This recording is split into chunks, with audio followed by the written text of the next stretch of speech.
എപ്പോഴും തോന്നിയിട്ട് ഞാനും നമ്മൾ വീട്ടിലോട്ടായിരിക്കുകയാണ്. ഞാൻ മോശം സംയോജിച്ച് ഈ ഒരു ആൾക്കാരെന്ന് പറയും ഞാൻ സ്റ്റേജിൽ പോയി പെർഫോം ചെയ്താൽ തെറ്റിച്ചാലുണ്ടാവും, ഫെയിലായുണ്ടാവും. ഈ പ്രഷർ നമ്മളിങ്ങനെ ഉപയോഗിക്കുമ്പോൾ നമുക്ക് നഷ്ടങ്ങളുണ്ടാവുന്നല്ലാതെ വേറെ സംഭവിക്കാമെന്ന് ഞാൻ ആയിരിക്കും മനസ്സിലാക്കിയത്.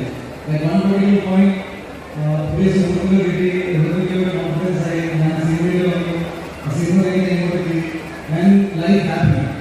ഞാൻ പറഞ്ഞു വന്നത് നിങ്ങൾക്ക് കിട്ടുന്ന ഓപ്പർച്യൂണിറ്റിയിൽ മാക്സിമം പെർഫോം ചെയ്യാൻ ശ്രമിക്കും, മാക്സിമം പാർട്ടിസിപ്പേറ്റ് ചെയ്യാൻ ശ്രമിക്കും. കോമ്പറ്റീഷൻ്റെ ഭാഗമാവുക എന്നാണ് ജയരാജയൊക്കെ പാർട്ടിസിപ്പേഷനിലൂടെയാണ് നമുക്ക് എക്സ്പീരിയൻസ് കിട്ടുക. Failures teach you more than your victories. എൻ്റെ ജീവിതത്തിൽ ഒരുപാട് പരാജയങ്ങൾ ഉണ്ടായിട്ടുണ്ട്.